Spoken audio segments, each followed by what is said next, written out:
Toxic movie को release होने में अभी 3 दिन बाकी है एंड मेरी एक अजीब सी थिंकिंग चल रही है कि इसके प्रमोशंस कहाँ हैं। एंड उन्होंने कल एक इवेंट किया था, ठीक है, प्री रिलीज इवेंट, बट जो प्रमोशंस होने चाहिए तगड़े वाले वो प्रमोशंस कहाँ हैं। एंड ये मुझे तभी लगा था जब इसका ट्रेलर इतना लेट आया था। तो मैं अभी सोच रहा हूँ कि इसके प्रमोशंस कब होंगे और क्या होंगे। इवन जैसे इंडिया में भी इसकी बुकिंग तो बहुत अच्छी है। जैसे प्री बुकिंग चालू हुई, मैंने टिकट बुक कर ली, वो बात अलग है। लेकिन मेरा पॉइंट है कि तो मुझे नहीं लगता कि इसकी मार्केटिंग बहुत स्लो है या फिर नहीं भी है। ऐसा नहीं तुमको फील हो रहा है? जैसे मैं बाकी मूवीज़ का देखता हूँ कि अभी तक मैंने यश को सिर्फ वो आपकी अदालत में ही देखा है और कहीं मैंने देखा नहीं प्रमोशन करते, या मतलब आई डोंट नो, ये थोड़ी सी अजीब थिंकिंग आ रही है मुझे कि प्रमोशंस कहाँ हैं। एंड इवन अगर यहाँ पे हाल है तो हॉलीवुड में क्या हाल है? हॉलीवुड में अगर आप अपनी मूवी पिच कर रहे हो तो वहाँ प्रमोशंस कैसे हो रहे होंगे? प्रमोशंस के लिए टाइम कहाँ बचा है? ये मैंने कल सोचा, इवन अभी भी सोच ही रहा हूँ कि प्रमोशंस ज़रूरी है। आपकी मूवी को वर्क करने के लिए मार्केटिंग ज़रूरी है और आपके पास टाइम बहुत कम है। इसका पहली बात तो ट्रेलर ही बहुत लेट लॉन्च हुआ है एंड उसके बाद भी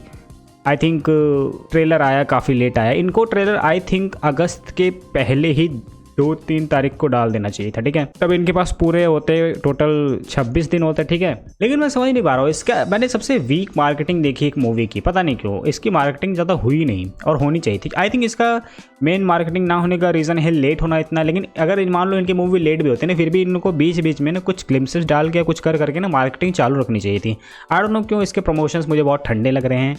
एंड अगर ये ऐसे चलता रहा तो काफ़ी इम्पैक्ट डाल सकते हैं बॉक्स ऑफिस कलेक्शन पे, जहाँ तक मुझे पता है। इवन हॉलीवुड पे अगर आपको कोई आपकी पहली मूवी रिलीज़ हो रही है हॉलीवुड में, तो आपको ये करना पड़ेगा, मेंटेन करना पड़ेगा। आई नो रामायणम मूवी ने काफ़ी एक पहचान दिला दी होगी, लेकिन फिर भी एक होता है ना कि एक डिफरेंट मूवी के लिए आपको प्रमोशंस करने पड़ते हैं। अब देखो, मैं फॉरेन में रहता नहीं हूँ तो मुझे पता नहीं कि वहाँ प्रमोशंस किस लेवल पे चल रहे हैं, क्या नहीं चल रहे हैं। लेकिन मैं थोड़ा सा कंफ्यूज हूँ इस चीज़ को लेकर। एंड अगर ये प्रमोशन सही हो रहा है तो अच्छी चीज़ है, और अगर नहीं हो रहे हैं तो इस मूवी को एक ही चीज़ बचा सकती है, वो है वर्ड ऑफ माउथ।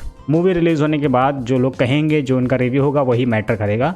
जहाँ तक मुझे समझ में आता है यही एक और अच्छा प्रमोशन हो सकता है। लेकिन पहले प्रमोशन चाहिए थे ताकि एक धमाकेदार ओपनिंग मिले, चाहे वो हॉलीवुड में ठीक ठाक ओपनिंग मिले और इंडियन सिनेमा में तो मिल ही जाएगी, आई थिंक मिल ही जाएगी, क्योंकि टिकट्स वगैरह अच्छे सेल हो रहे हैं। बट द पॉइंट इसकी प्रमोशंस नहीं दिखे मुझे, तो ये थोड़ी सी अजीब बात है। अब ये इस बात के मुझे थोड़ा अजीब क्यों लगा, क्योंकि मैंने काफ़ी मूवीज़ का देखे हैं। इवन आप कोई मूवी उठा के देख लो, इवन नॉर्मल से नॉर्मल मूवीज़ का मैंने प्रमोशंस देख ले कि मुझे यहाँ दिख रहा है, यहाँ दिख रहा है। टॉक्सिक का मुझे काफ़ी कम दिखा, तो ये थोड़ा मुझे अजीब लगा, तो मैंने सोचा शेयर करूँ। अब बाकी देखते हैं, 3 दिन बाद है, मैं तो रिव्यू डालने के लिए तैयार हूँ। मैं एक्साइटेड हूँ मूवी के लिए एंड मैं देखना चाहता हूँ कि क्या होता है क्या नहीं होता है।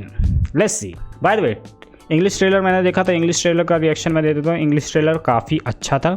मैं सबसे ज़्यादा सरप्राइज़ हुआ यश की वॉइस सुन के, क्योंकि वो काफ़ी मतलब लेवल पे लगती है कि हाँ सबसे मेन दिक्कत क्या होती है, इंग्लिश तो सबको आ जाएगी, the main thing is accent. और वो एक्सेंट अच्छी बात है, मुझे वो ओवर एक्सेंट नहीं लगा। जैसे कोई इंडियन अगर बोलने की कोशिश करता है ना इंग्लिश लैंग्वेज, तो कुछ ज़्यादा ही एक्सेंट पकड़ने की कोशिश करता है, ठीक समझ रहे हो ना। तो वो मुझे काफ़ी अच्छा लगा। बाकी सबके एक्सेंट अच्छे थे, लेकिन मैं सबसे ज़्यादा सरप्राइज़ हुआ यश के एक्सेंट से। वो काफ़ी अच्छा एक्सेंट था, तो मुझे वो चीज़ बहुत अच्छी लगी।